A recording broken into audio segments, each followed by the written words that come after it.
He's no longer bound by anything. No attachments, no illusions, no fear. And that makes him limitless. People like him are rare, not because they're born different, but because they've been pushed past the point of no return. And once you cross that line, there's no going back.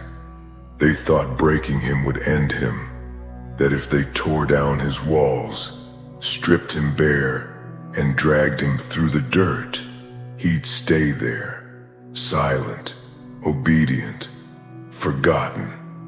But that's not what happened. They didn't just break a man, they awakened something they couldn't control. Something that doesn't kneel, doesn't pause, doesn't ask for mercy.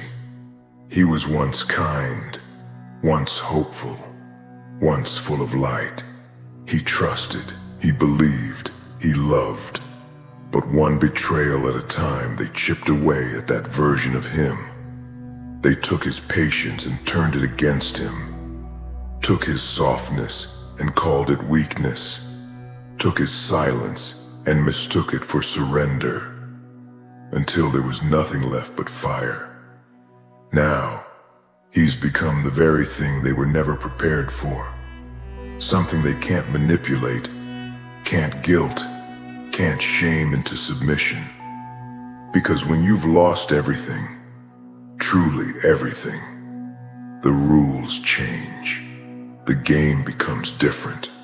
You no longer play to survive. You play to become, to own, to dominate. He is what remains after the storm, after the dust settles and the world thinks it's won. He's the one who gets up when no one expects him to. The one who walks forward while the rest are still stumbling through excuses. He doesn't flinch at the void. He walks into it. Because he's already been swallowed by it. And he came back with fire in his eyes. Pain didn't crush him. It refined him. Loss didn't hollow him out. It carved new space for something stronger. Betrayal didn't poison him. It became his blueprint. Every wound is a symbol. Every scar is a story. Every broken moment is now a piece of armor he wears with pride. They tried to bury him, thinking they were ending the story. But he was never the ending. He was the beginning of reckoning, of truth, of a force built from all the pieces others tried to destroy.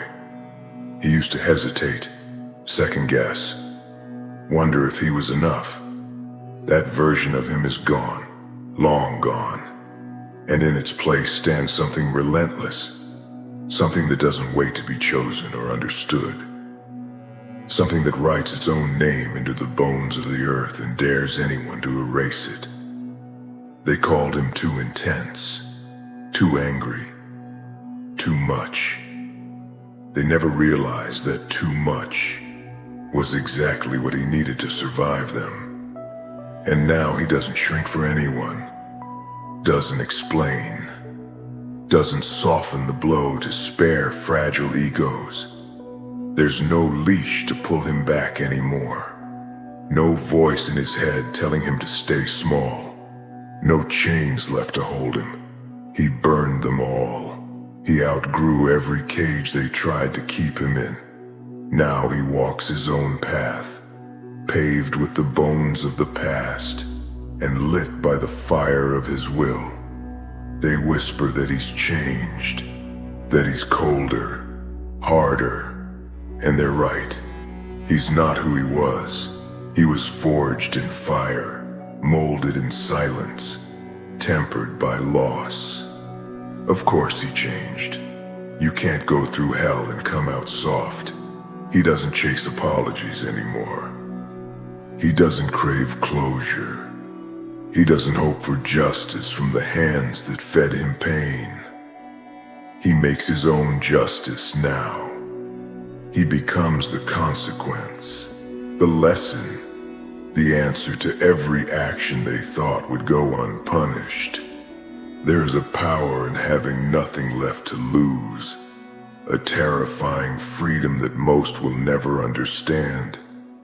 He is no longer afraid of falling because he knows how to rise, no longer afraid of pain because he's lived through worse, no longer afraid of being alone because solitude taught him strength.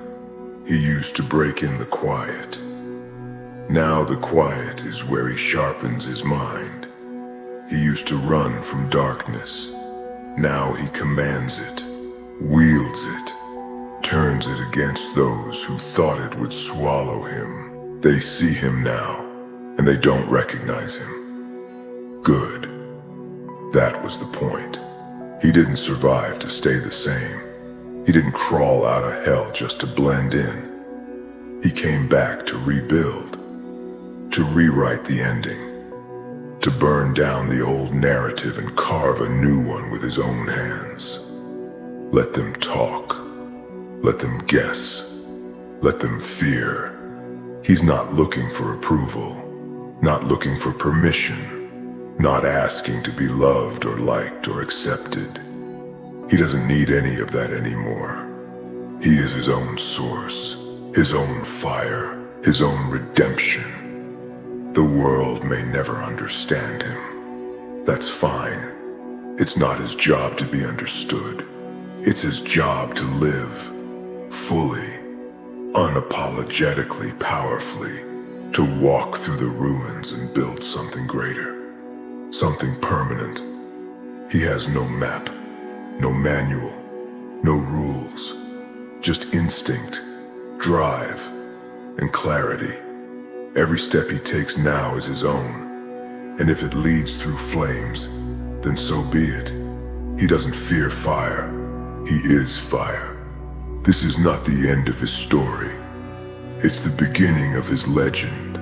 The moment he decided that enough was enough, that survival wasn't enough, that playing by their rules wasn't living. It was slowly dying.